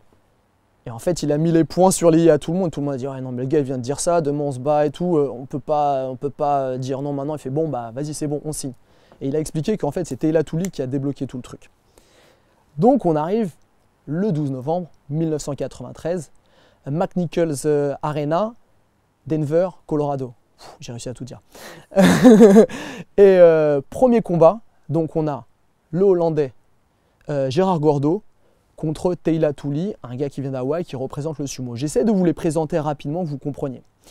Gérard Gordo, il est présenté comme un combattant de savate, où effectivement il a un palmarès, mais de son propre aveu, en fait, quand il a été démarché, il était connu comme combattant de savate, mais en fait, il a un background beaucoup plus grand en karaté. Et il s'est dit, bon, je connais pas trop la compète, je vais pas leur parler du karaté, comme ça ils vont voir que mes combats de savate, ils vont chercher mon palmarès en savate, ils vont se dire, bon, pas terrible le mec, ça va, correct, et je vais pas leur parler du karaté, alors qu'il a vraiment une grosse carrière en karaté. Donc il arrive au gala, il paye pas de mine, je vous invite vraiment, l'UFC 1, il est dispo sur YouTube, je vous invite à aller le regarder en entier. Il paye pas de mine, petit bas de kimono, etc. Il passe super bodybuildé, et à côté de ça, Teila Touli, combattant de sumo, forcément costaud. Et les gens, quand ils voient ça, ils font mais non, mais c'est pas possible. Teila Touli, il est costaud et tout, il va exploser son adversaire. Le combat commence. Au bout d'une poignée de secondes, Teila Touli se fait projeter contre la cage, à quatre pattes au sol, kick, des dents qui volent dans le public, fin du combat. Pour ce combat-là, c'est pas encore John McCarthy l'arbitre, c'est Joan Barreto. Joan Barreto, c'est un ceinture noire de JB, on ne va pas rentrer dans les détails ici. Il intervient. Là, je me rappelle que quand vous voyez les images, il y a Rorion qui vient, il fait « mais t'as pas le droit d'arrêter » et tout. Mais il fait « regarde dans quel état il est ». En fait, il s'est pris un coup, un kick, et il a l'œil à moitié fermé, des dents qui ont volé. Donc voilà, ils arrêtent le combat, ils refusent que ça continue. Et Shamrock encore parle, il dit « bah voilà, nous on est dans les vestiaires. Jusqu'à ce moment-là, j'y croyais pas. Je me dis « ben non, c'est pas possible ». Et il explique que dans les backstage, au moment où il y a le chaos, où les dents volent, il dit il y a un silence de 2 secondes qui m'a paru une éternité où tout le monde se dit mais en fait c'est réel là. Et il a dit et là ça a changé la vision et le feeling qu'il avait dans tout le truc. Lui il a dit j'ai trouvé ça super, il fait toute ma vie je me suis battu pour défendre mon honneur et il dit là on va me payer pour que je me batte. Il fait, mais c'est génial ce sport, c'est incroyable. Du coup premier combat, Gérard Gordo gagne son combat en cassant les dents de son adversaire qui était au sol en une poignée de secondes. Problème pour lui, il se fait mal au pied en kickant. Donc bon, deuxième tour, il a le pied un peu en vrac. Et est-ce que tu peux nous en dire plus sur le deuxième combat? Ok, donc le deuxième combat, c'est des athlètes à peu près similaires. Donc tous les deux qui viennent du kickboxing, tous les deux des Américains. Donc Zen Frazier contre Kevin Rosier. Donc là, on a vraiment les UFC de l'époque. Grosse bagarre, vraiment bagarre un peu de bar, de rue, etc. Je vous invite à regarder les images. Vu avec l'œil maintenant de quelqu'un qui aime le MMA, c'est pas super beau à voir. C'est rigolo. Mais franchement, techniquement, c'est assez limité. Petite anecdote, Zen Frazier, il est asthmatique. Il a demandé, quand il rentre, qu'on n'envoie pas les fumées. Ils ont envoyé les fumées, donc le gars arrive dans le ring déjà à moitié en vrac. Et le combat dure un peu plus longtemps. Les gens sont contents parce qu'il y a de la bagarre. Kevin Rosier s'impose. Il passe au tour suivant, donc il sera opposé à Gérard Gordeau. Et son pied en vrac. Ensuite arrive Royce Gracie. Alors, Royce Gracie, c'est le représentant du jiu-jitsu brésilien. Ce qu'il faut bien visualiser, c'est que l'Ultimate Fighting 1 a été mis en place par Rorion Gracie pour promouvoir le jiu-jitsu. Maintenant, quand on regarde l'UFC, en fait, c'est une grande publicité pour le JJB. Ils ont ramené des athlètes qui n'ont pratiquement aucune idée de ce qui se passe au sol. Et ils ont montré la vérité aux gens parce que jusqu'alors, c'est peut-être difficile à croire maintenant, il y avait plein de rumeurs d'art magique sur un coup qui va tuer l'adversaire. Et en fait, là, c'était réel. C'est-à-dire que les charlatans, à partir de là, c'est plus dur. Parce que si tu me dis que ton art, c'est le meilleur, eh ben, va le prouver dans la cage. Et à partir de là, c'est compliqué de dire, oui, moi, avec un doigt, je tue mon adversaire, avec je sais pas quoi, avec le regard. Voilà, c'est plus compliqué parce que maintenant, la réalité prouve que ce qui marche, c'est ça. Ça va être le combat au sol. Et dès qu'on arrive au sol, si on ne sait rien faire, eh ben, on est perdu. Donc, on a Royce Gracie contre un représentant de la boxe, R.J. Merson. Alors, R.J. Merson, même ceux qui ne connaissent pas trop le MMA ont déjà dû voir ce personnage. En fait, c'est un boxeur, boxe anglaise.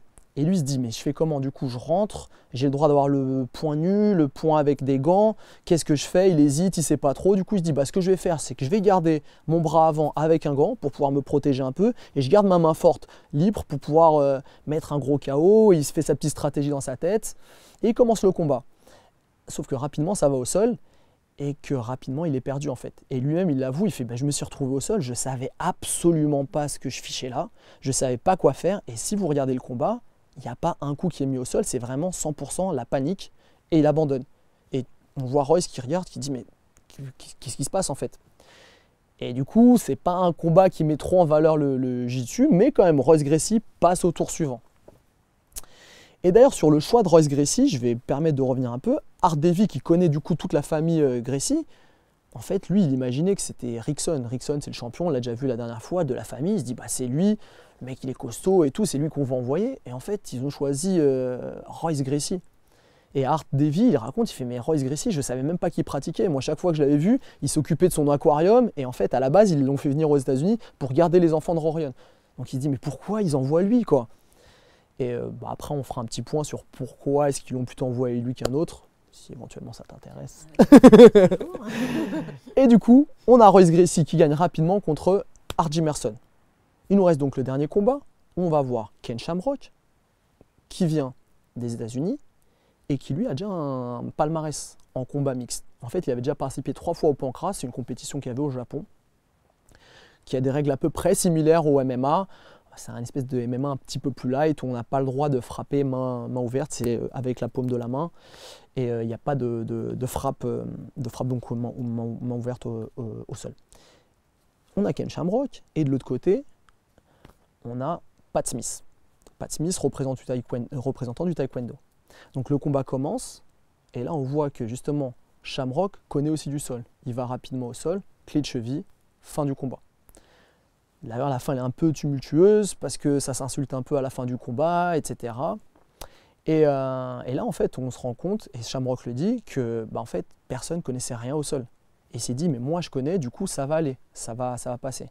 Après là il y a des petites subtilités, c'est Shamrock qui le raconte, où il y a une espèce de théorie du complot qui est établie comme quoi tout était fait pour avantager Royce Gracie. En fait, Shamrock, lui, voulait combattre avec ses chaussures de lutte pour avoir des meilleurs appuis au sol. Et la veille au soir, on lui dit « Ouais, non, finalement, les chaussures de lutte, c'est un outil qui peut te favoriser, du coup, tu le fais pas. » Et lui, il dit « Ok, mais si moi, j'ai pas le droit aux chaussures de lutte, pourquoi Royce Gracie peut combattre avec son kimono ?» C'est étrange. Et il y a plein de théories du complot. Je pense sincèrement pas que s'il y ait quoi que ce soit qui ait changé quoi que ce soit au résultat final. Parce que, bah voilà, c'est comme je vous ai expliqué la dernière fois, en fait. C'est eux qui organisent la compète, donc forcément, quand on vous invite à manger à votre table, bah, vous mangez ce qu'on vous sert, quoi. Donc voilà, ils connaissent déjà le sport, et puis bah, le sol, c'était vraiment leur point fort. Et du coup, en demi-finale, on va voir Ken Shamrock contre Royce Gracie. Donc on arrive sur notre première demi-finale, Kevin Rosier contre Gérard Gordeau. Gérard Gordeau qui rentre donc dans la cage avec un pied un petit peu en vrac. Et il commence son combat, striker contre striker.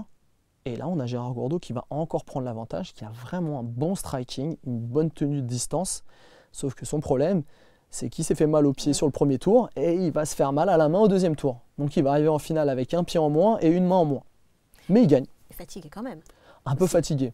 Même si, une fois de plus, je vous invite à revoir les combats. Les combats étaient vraiment relativement rapides. Et heureusement, parce qu'il n'y avait pas, je vous rappelle, de limite de temps. Donc voilà, on a Gérard Gordeau, le Hollandais, qui arrive en finale. Et l'autre demi-finale, Ken Shamrock contre Royce Gracie, qui va devenir un classique du MMA, du moins du MMA des premières années du MMA. Le combat va au sol. Il essaye d'attaquer la clé de cheville, sauf que Royce Gracie connaît les clés de cheville, l'accompagne le mouvement, se retrouve au-dessus, ça scramble au sol. Et en fait, grâce à son kimono, il arrive à étrangler Ken Shamrock qui tape. Il relâche, l'arbitre n'a pas vu. Mais là, pour le coup, Ken Shamrock est honnête, il dit « C'est vrai, je reconnais, j'ai tapé ». Et du coup, Royce Gracie se retrouve en finale. On a donc la finale Royce Gracie, grappleur, contre Gérard Gordeau. Et vous vous rappelez que je vous avais dit qu'il y avait 2 règles. Ne pas mordre et ne pas mettre ses doigts dans les yeux. Et bah malheureusement, Gérard Gordeau va mordre son adversaire.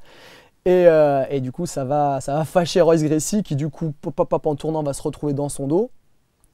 Ah, il y a aussi, il va accrocher la grille, mais bon, ça fait pas partie des règles. Donc bon, dès que ça arrive au sol, il va l'étrangler et il va avoir tendance à retenir un petit peu l'étranglement pour se venger de la morsure. On a donc Royce Gracie qui s'impose. Et en cumulé des 3 combats, il a passé moins de 5 minutes dans l'octogone. En cumulant les 3 combats. Ça va, c'est pas mal, c'est pas mal. Et le bonus du coup, pour ce tournoi-là, était de 50 000 $. Donc il a pris 50 000 $. Et vu qu'on est dans les chiffres, je vais vous donner quelques chiffres sur cette UFC 1. Donc il fallait au moins 30 000 pay-per-view. Ils en ont pratiquement fait 90 000. Et il y a eu du public, il y a eu plus de 7000 spectateurs ce soir-là. Et donc voilà, c'est ce qui a motivé à qu'il y ait une continuation à l'UFC, l'UFC 2, etc.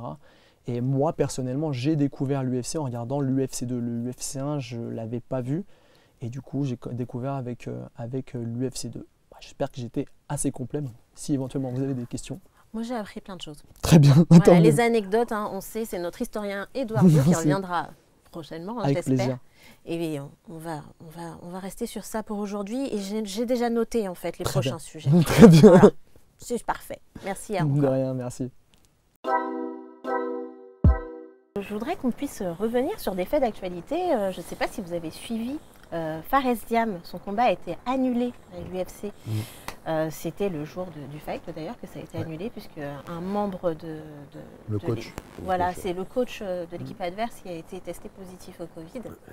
Il y a également eu Thibaut Marino qui d'ailleurs c'est celui qui a fondé MMA Camp Brésil, qui est établi d'ailleurs au Brésil, qui malheureusement pour lui a eu un changement d'adversaire à quelques jours en fait du fight qui aura lieu le 27 novembre. Changement de game plan aussi, j'imagine. Et également Irvin Barred, qui est de la Old School Academy, qui a été jusqu'au Canada pour participer au Samouraï MMA et qui, lors de la pesée, a découvert que son adversaire ne se présentait pas. Ça fait partie du jeu ? Ça fait partie du jeu, malheureusement oui, mais c'est pas un jeu sur lequel on s'attend obligatoirement quand on est combattant ou coach, parce que on peut comprendre qu'il y a une blessure, et généralement la blessure elle est au moins 10 jours avant une date, quoi. Enfin, quelqu'un qui est blessé, c'est arrivé, hein. Nous, c'est arrivé, on a vu des gars à l'échauffement du combat, ils glissent ou ils se cognent dans un banc et ils se pètent le pied. Ça, c'est arrivé. Ça arrive. C'est très rare, mais ça arrive. Maintenant, des gars qui, à moins de 24 heures, annulent le combat pour une raison X ou Y, voilà, on ne sait pas si c'est une bonne raison ou s'il a eu une gastro-entérite aiguë soudaine. Ça peut arriver. Ça peut être gênant pour combattre, justement. Ça peut, ouais, parce que le bouchon rectal n'est pas admis dans le règlement. Mais c'est vrai, ça s'est arrivé il y a 15 jours là, au Gladiator Fighting Arena à Nîmes, où elle a pesé, le combattant était prêt, il venait de Marseille, sa femme a accouché le lundi. Lui, combat, il est prêt, il a fait un cutting, en plus pour reparler des cuttings, il était vraiment prêt, Sofiane Belaïd, combattant de chez Jean-Michel Fouassard. Et son combattant a posté un message Instagram le jour de la pesée. J'ai mal au cou. Non, c'est vrai. Ah, donc là, il a peut-être vraiment mal au cou. D'accord. Bon, mais on est en droite. Voilà, le dis pas sur Instagram. Déjà, là, tu préviens l'organisateur, tu préviens ton adversaire, enfin, parle bien de son entraîneur. Je peux comprendre que là, Sofiane a bien réagi parce qu'il est bien entouré. Mais là, il y a toute une préparation. Il vient alors que sa femme a accouché. C'est des sacrifices pour au final, comme dit Lolo, à 10 jours d'un combat, ok, ça peut arriver. Et c'est déjà arrivé. Hein. C'est fatigue qu'on appelle ça comme ça. Ouais, ouais, puis voilà. Sur une carte qu'un organisateur m'envoie, moi il me l'envoie 15 jours avant, je sais que ce ne sera pas la carte définitive. Ah, bien sûr. Ah, ça c'est une certitude. Mais la veille, le jour de la pesée, comme Faresiam ont testé positif au Covid, là... Voilà, à quoi sert le vaccin? Après, c'est un autre débat. Ouais, après, c'est protocole à l'américaine. Je veux dire, ils sont drastiques, ils rigolent pas avec ça, etc. Parce que c'est vrai que ça, voilà, au pire, tu te dis, dans une logique un peu pragmatique, tu te dis, bon, bah, le coach, il est malade, tu l'enlèves, au moins le combat, le soir, il sera fait. Mais après, eux, ils se disent, ouais, mais après, il va contaminer lui, un tel. Et puis après, ils vont porter plainte contre nous, et machin, et les avocats, etc. Donc, ils prennent pas de risque. Ils disent, bon, toi, t'es positif, on annule tout, etc. quoi. Et puis, c'est vrai que les Américains, enfin, l'UFC n'est pas prêt, ils sont pas à un combat prêt, quoi. Si le combat, il saute. Pour l'UFC, oui, mais pour les autres, justement... Pour Fares, c'est dommage, parce que c'était un peu, je pense, c'était le combat un peu coup près, quoi. Ça passe ou ça casse. Je pense. Puis en plus, on connaît la date depuis le mois de septembre ouais. au moins. Ouais, c'est c'était avant même. Hein. Ouais, c'était. Donc bon, là, c'est vrai. C'est Manon Fiorot qui a eu aussi un souci comme ça, qui aurait dû combattre. Et que je crois que c'est son adversaire ou elle, ou dans son coin. Il me semble que c'était elle. C'est elle qui était malade. Et voilà. Et elle est restée sur place. Elle est restée sur place. Là. Et elle va combattre bientôt, période. logiquement. Là. Non ça y est, c'est fait, il me semble, non? Non, je sais pas. Non, je crois que non. C'est pas la 27, c'est pas ce week-end-là ou le week-end prochain. Ouais, je crois qu'elle est restée sur. Elle n'a pas encore recombattu depuis, non? Depuis qu'elle était malade. Je crois que si. C'était contre Mayra Bueno. Pour moi, ouais, c'était ce combat-là. Ah d'accord. Ah oui, bah alors voilà. Donc j'ai un train de retard. Ouais, donc du coup, je voudrais comprendre qu'est-ce qu'on perd en fait en tant que combattant. Oui, on a fait des sacrifices, une prépa. Est-ce qu'on perd sa bourse? Qu'est-ce qui se passe en fait concrètement? Ça, c'est un point que tu soulèves parce que ils en ont parlé justement de l'annulation de. Je reparle du GFA là. L'organisateur au début a dit donc à celui qui était là, qui lui a dit bah non, t'auras pas de bourse. Et moi, on m'a demandé mon avis. Je dis bah si, t'auras ta bourse. Toi, t'es là, toi. Toi, tu t'es préparé, tu combats pas, toi, tu es pour rien. Bah, bien sûr que tu as ta bourse. Et je sais pas comment ça s'est terminé. Bah, disons qu'après, tu as les grosses infrastructures type UFC où là, tu as des avocats, tu as des managers, des vrais managers voilà, qui ont vraiment une société de management voilà, avec plein de protocoles, etc. Où là, quand tu signes un contrat, il y a des conditions, il y a des clauses. Voilà, c'est contractuel. Si ton combat, si tu es au-dessus du poids, tu as une amende. Si lui, il est au-dessus du poids, tu as ça, et machin, etc. Si le combat ne se fait pas, tu touches une partie où tu as prime. Bon, il y a plein de protocoles. En France, tu signes un contrat, c'est le contrat, le papier, c'est peanuts, ça n'a pas de valeur légale. C'est rien, c'est du faux complet. Et si le gars ne marque pas, en cas de non-combat, tu gagnes 50% de ta bourse ou quoi que ce soit. Après, le promoteur, il te dit ce qu'il veut. Il dit non, tu n'as pas combattu, je ne te donne pas d'oseille. Tu repars les mains dans le dos. Hein. Après, ce qui est chiant par rapport à l'athlète, c'est que tu t'es préparé, etc. Si tu peux retrouver un combat parce que du coup il y a une espèce de short notice, mais toi tu as été prêt et c'est à une semaine près, bon ça va, tu peux encore remettre le couvert, juste remonter quelques paramètres. Mais après, tu es obligé d'attendre quoi, 2 mois, 3 mois pour refaire un autre combat. Donc du coup, c'est compliqué. Par exemple, Irvine Barrett, il a quand même été jusqu'au Canada. Ouais, ça c'est compliqué. Qui dépense réellement? Est-ce que c'est forcément l'organisateur qui paye le billet d'avion, en fait, lorsqu'il fait venir des combattants? Ah oui, logiquement oui. Hein. Ça oui. Logiquement oui. Ça existait il y a 15-20 ans ou 15 ans où quand tu voulais aller combattre, c'était pour ta pomme, tu payais tout, etc. Ta bouffe, tout, tu avais peut-être une médaille à la fin. Pas... Moi, ma première prime de match, c'était 900 francs. Donc c'est 140 €. Mais c'était ça. C'était 600. 600. Si on a été champion d'Europe en 99 tous les deux, 600 francs. 600 francs. On a gagné 600 francs. On était super heureux. Ah mais on était contents. 600 francs. C'est la première fois qu'on me donnait des sous pour casser la tête à quelqu'un. C'était cool. Mais après, avec le recul, même, c'était une autre époque, mais 600 francs. On avait l'impression qu'il y avait un Ah ouais, mais là, pour une ceinture européenne quand même. Mais on avait gagné des sous, mais on était pro quoi. On avait mangé à l'Hippopotamus Montparnasse avec Bas Rutten et il venait de choper la ceinture à l'UFC, c'était en 99. Et il était plein comme une... il était bourré, il avait toutes les tables. Et puis il allait voir les clients, il disait « You know who I am, you know who I am ». Bas Rutten, personne ne savait qui c'était. Non, à l'époque, 99. On parlait de C'était la belle époque. Anecdote. Mais maintenant, l'organisateur paye encore. En France, il y a certaines équipes, quand ils se déplacent en voiture, ils se déplacent, ils montent, point barre. Ils sont même pas défrayés ni rien. C'est ça aussi. C'est des petites orgas, mais généralement les gros, celles qui sont vraiment identifiables en France, il y en a vraiment 3-4 qui sont, ils payent. Parce que c'est normal au final. Mais il y en a certaines, non, ils veulent pas payer. Donc, en gros, on ne sait pas exactement combien gagne un combattant. Hein, on va rester dans le flou peut-être. Mais ça va de zéro. Moi, je n'ai pas peur de. Il y en a qui gagnent rien. Hein. Ils viennent uniquement pour la gloire. Hein. Et le prétexte, c'est de dire c'est ton premier combat, donc je te paye pas. C'est quelque chose que j'arrive pas à entendre. Ça, c'est quelqu'un qui va remplir ta salle. Toi, tu vas gagner de l'argent sur son dos, mais tu n'es pas capable de lui donner un billet. Moi, ça me choque. Dans ces cas-là, le prends pas. Prends que des mecs que tu vas payer. Parce que eux, ils vont te rapporter de l'argent. Mais à quel moment tu peux dire à un mec qui va se faire casser la gueule dans une cage, non, je te donne rien? Ça me choque. Voilà. Après, je sais, je me suis déjà pas pris la tête, parce qu'avec des organisateurs qui disent ouais, mais Seb, t'imagines si on payait tout le monde? Et le public qui est là, ils payent tous. Pourquoi tu ne paierais pas le mec qui va te faire ton spectacle? C'est un peu choquant quand même, là, pour le coup. Mais il y en a, mais il y en a. On oublie, du coup, on ne respecte pas le sacrifice, on ne respecte pas tout le travail qui est mis en amont. Et on sait que c'est des mois. Mais c'est une conception purement française, par contre. Ah oui.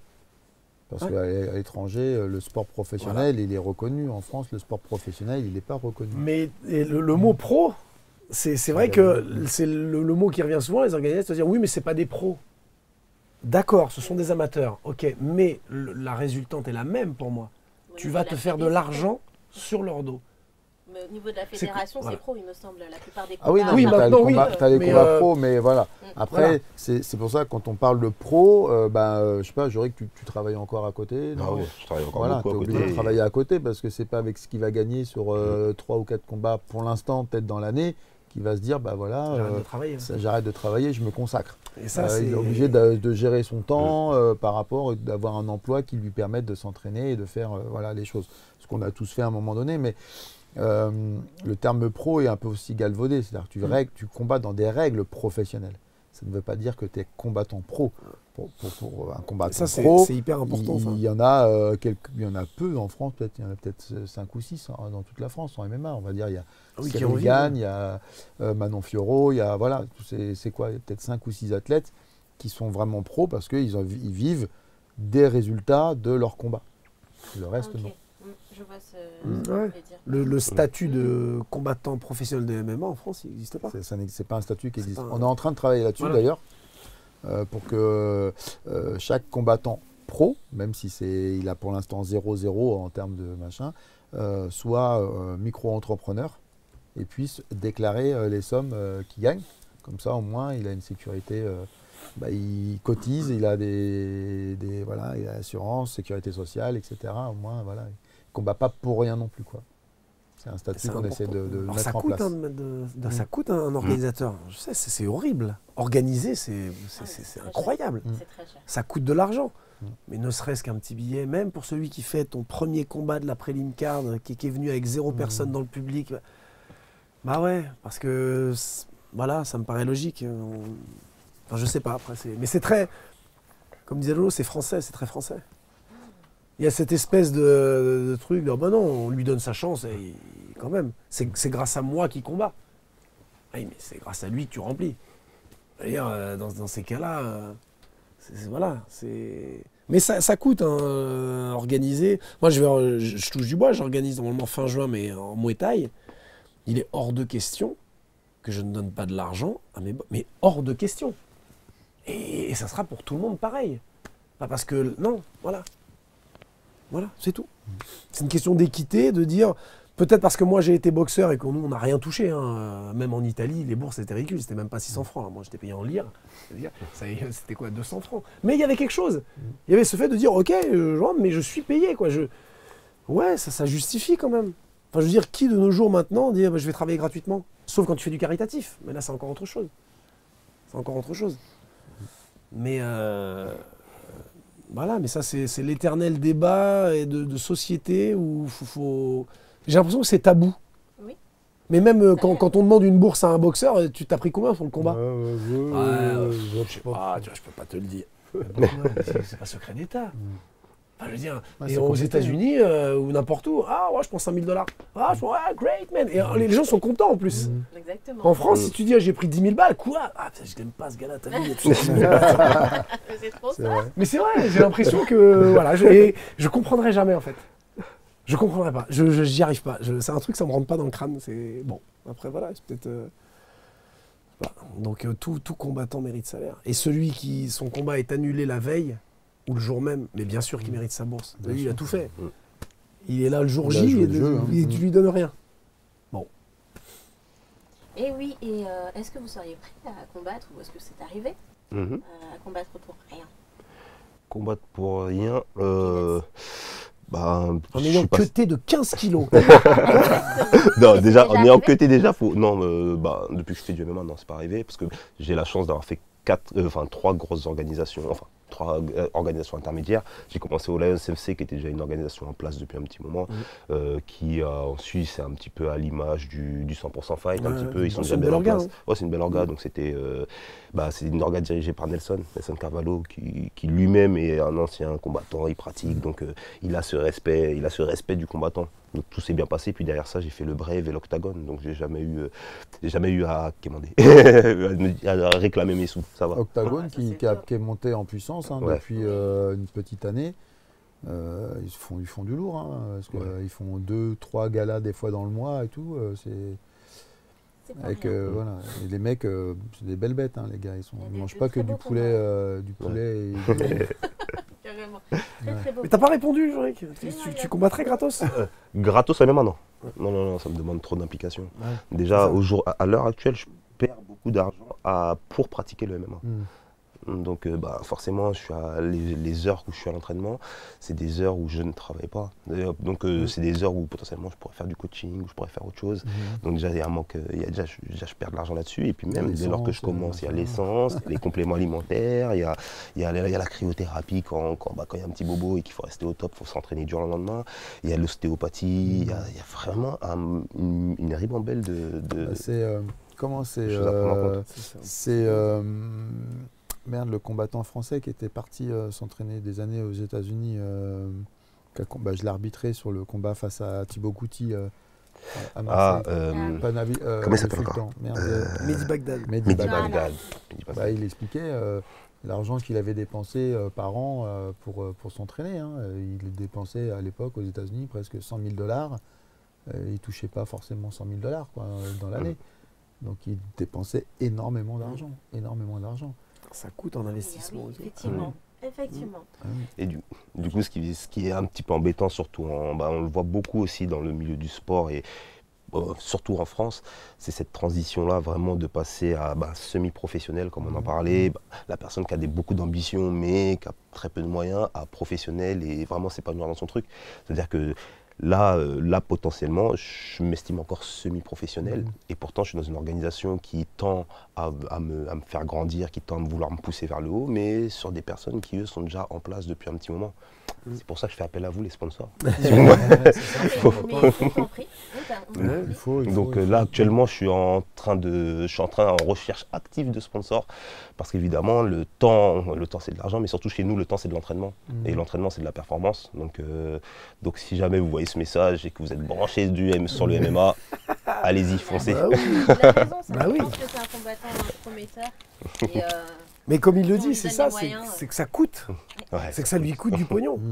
Donc ça lui coûte du pognon et c'est en plus, tu as une bourse qui couvre même pas tous les frais que tu as eu en préparation de combat. Il ne faut pas oublier. C'est pas compliqué à comprendre. Non, je peux pas en vivre. Sur la bourse, tu as le manager qui prend au passage. Tu as peut-être ton entraîneur là, qui prend au passage. Parce que moi, tu me dois encore 500 balles. Donc du coup, ça part vite. 10% par là ou 20%, ça dépend les négos. Mais j'en profite les pour rebondir dessus.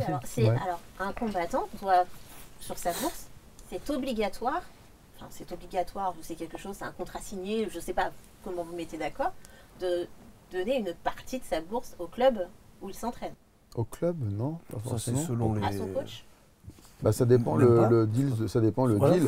Déjà, tu as le manager. Si tu es managé par quelqu'un, s'il a un vrai contrat, là encore, vrai contrat et vrai faux contrat, un bout de papier qui n'a pas été rédigé, qui n'a pas signé entre deux conventions, un logement, un contrat, il doit passer dans les mains de l'administration fiscale pour savoir si le contrat est valide. Donc voilà, après le manager peut dire moi je prends 10% sur tes combats ou 15% ou 20%. Après le deal que tu as avec ton club ou ton entraîneur. Donc moi dans mon cas à moi, mes gars ils payent une cotisation qui est à moitié prix. Certains d'autres ne me payent plus une cotisation parce que c'est mes athlètes du club, donc ils font aussi briller le club en contrepartie, donc je n'ai pas besoin de leur prendre leur argent. Et après, ils prennent un pourcentage, c'est l'entraîneur, parce que lui part aussi avec eux, etc. Donc ça défraye un peu tout ça. Et il y a un pourcentage qui est reversé à l'entraîneur.